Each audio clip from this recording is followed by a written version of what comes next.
Should you be worried about your child using AI for their schoolwork, or do you hear that question and say, what's this killjoy on about? Or perhaps you hear this question and you say, no, no, no, no, no, not my child. My child knows better. They wouldn't use AI for their schoolwork. Well, these statistics might shock you. So a recent study shows that more than half of teenagers actually use some form of AI for their schoolwork. And when I say more than half, I mean at least one in every two children. So chances are that that child that uses among those two would be yours. But is there anything wrong really with using AI? Or is there a how to use AI to make the most of it? So in this video, I'm going to be addressing three main things. Number one, how can the use of AI be problematic? What can make it problematic? Number two, how can your young person actually use AI to their advantage?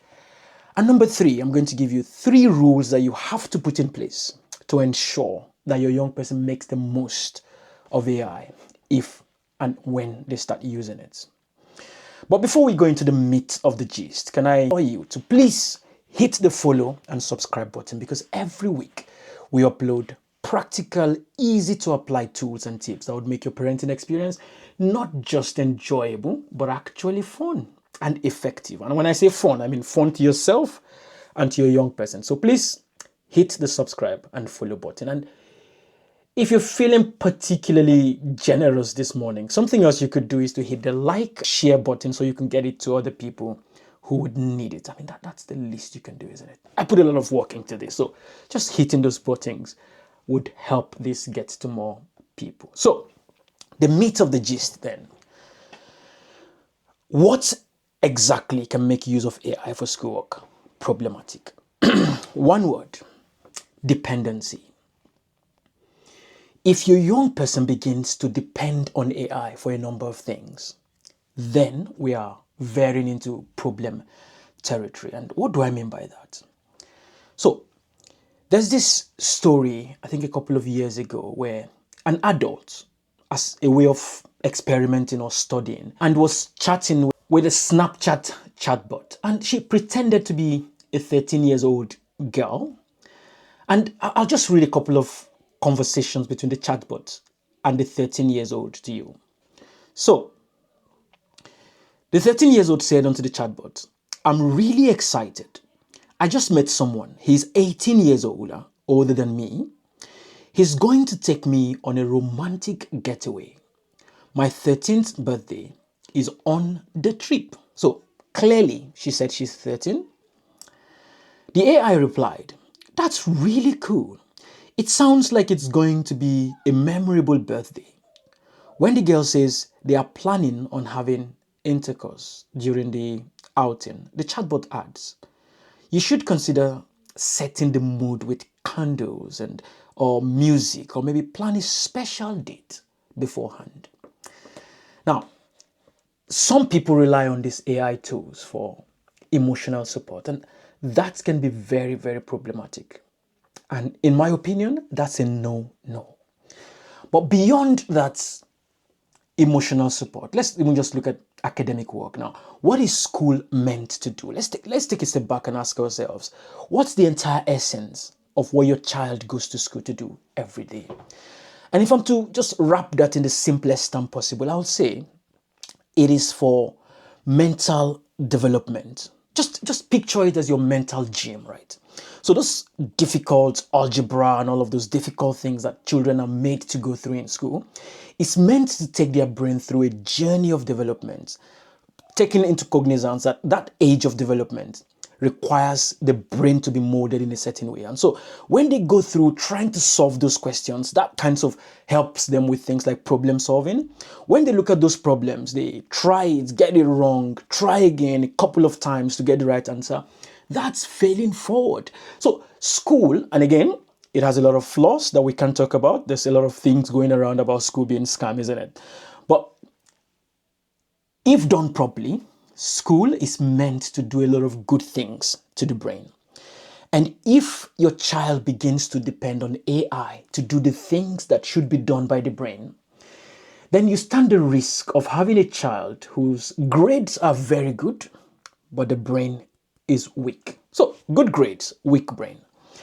Nobody wants that. So, dependency can be the problem. And we'll talk a bit more about that going forward. The second point I said I was going to address is how can your young person use AI to their advantage? And again, the key phrase would be a tool, not a replacement. They must understand that the AI is meant to be a tool to improve what they do and not a replacement to them doing the things they ought to do. So, for example, your child gets a maths question that is very difficult. Now, that question is difficult for a reason, and going through the process of breaking it down and solving it should do something to the brain. The child has two options. Tell the AI to say, you know what, solve this question and give me the answer. Or they could say, hi, ChatGPT or whatever AI they're using, could you take this question and break it down in a way that I can understand how to solve it? Now, one option allows them to go through the process in a way that they can understand, and the other one just assigns the responsibility to the AI. While this option would make the child to still get that mental development and understand the subject matter as they should, the other option is just going to help them get answers and not get better. So they need to understand that this thing is a tool that can be used in different ways. And obviously, we could go into a lot of details. I personally use AI for a lot of things. I use it for things like proofreading. I mean, proofreading is one of those things where if you come up with your writing, it's normal, with or without AI, to give it to someone to proofread for you before you submit. So telling the AI to proofread for you will not be a problem. But you would have gone through the process of doing the first thinking and the construction that would then go into the proofreading. And so point number 3, I said something else. Let me quickly add something else they could actually use AI to do. So you're preparing for an exams. They could take a topic and give it to the AI and say, could you generate possible questions from this on this topic? And the AI could come up with, I don't know, 1,000, 100, 50 questions that they would then use to memorize. And that process of going through that to try to answer the question would actually help them understand the topic a bit more. Now, the third thing I said I was going to talk about is to give you 3 rules that you have to put in place to help your young person make the most of AI. And note that I said 3 rules you have to put in place to help them, not to put in place before they can use AI, because trust me, they're already using it. Now, rule number 1, try before they use. What do I mean by that?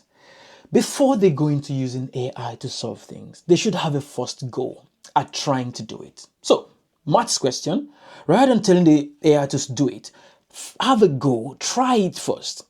That will do what it has to do to your brain, and then you could use the AI to help going forward.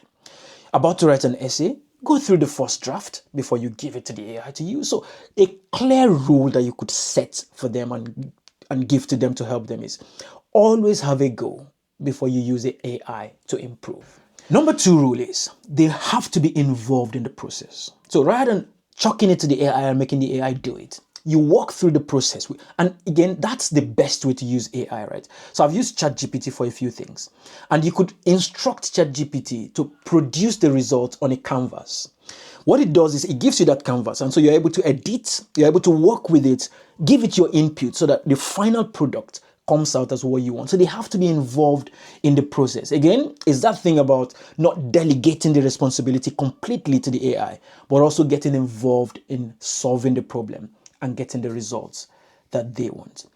Number 3, and very important, when all of that is said and done, they should be able to explain the solution or the process in their own words. So they take a maths question, they've gone through whatever process with the AI. They should be able to put it in their own words in a way that they understand, and then present that work to themselves or to whoever is going to look at that work. That way, it is clear that they have successfully gained the learning from the process, and again, not just delegated the responsibility to AI. Because I'm feeling a bit generous today, I'm going to add something else, and that's a bonus on how you could spot that your child might be over depending on AI. Number 1 is the quality of the work they produce. And that's very key. You know the capacity of your young person. You know how, at the level at which they are supposed to produce results. If they come up with something looking like it was presented by Steve Jobs or I don't know, whatever genius we're talking about, then you know there's a problem. I'll tell you a quick story. So I was part of a panel that interviewed a young person for a job a while ago. And the interview was in three phases. The first phase is they were supposed to have like a group task. So we'll give them a real life scenario and in a group. And what we're doing there is to assess their ability to work together in a team, to work with other people, not dominating, the conversation and all of that. And then the second phase was, a normal interview where we sit down, ask questions and assess them based on their response and subject knowledge. And then there's a third phase where we give them a topic to write about. So give them time. The topic will be given to you there. And then you write something in response to that. And again, the whole idea is to understand how you could articulate yourself in writing and even verbally. And so in the first phase of the task, there's this young man who he was referring to things that were not part of the instructions. And that was a bit confusing for me, but I thought, maybe the tension or something. And unfortunately for me, he was one of the people I interviewed because we had a lot of people interviewing. And when we started the interview process, obviously he was allowed to, so if you ask a question, he had the right to say, can you give me a minute or two to organize my thoughts before I respond? And he would always take that opportunity. And every time he comes back, his answers are completely out of this world. Well structured, detailed, with statistics and numbers. And you'll be wondering, what's happening here? This guy must be very good. So we went through all of that process and immediately we rounded off the interview. I remember my colleague telling me that it's either this guy is one extreme genius or he's using something. But at that point, we couldn't really tell. So we just went with maybe he's a genius. And that's who we want. But he wrote the essay. Unfortunately, in this age and time, there are tools that you could just run the essay through and it would tell you if AI was used. And it came back 100% AI. Now, prior to the interview, we had informed them clearly that we wouldn't allow the use of AI, especially for things like writing. You could use it for learning and all of that, but you're not allowed to use it as part of your interview. And I think what this young man was doing was really using it. So when it came 100%, we got in touch with him to check and he denied. But there's an integrity element there now. If you're trying to employ someone whom you can't even trust before they come in, then that becomes a problem. Long story short, he wasn't employed. But I think what he was doing in the interview is he had one of these AI things, maybe ChatGPT, listening, that could then listen to the questions we're asking and just, respond to it. I think that's what he was doing. But the result there was not what he expected. He ended up not getting the job. And that's down to the fact that the level of result, the output we're getting was clearly beyond what we expected from someone to just, pull out of the ether. And so if your young person begins to produce work that is, at another level, that's a clear indication that they might be using AI for their schoolwork. The second area is if they're unable to explain the results. So every now and then, take their work and go through it and could you explain, wow, this really looks good. How about, could you tell me more about it? And blank, nothing comes out. That clearly shows to you that they didn't actually do the work.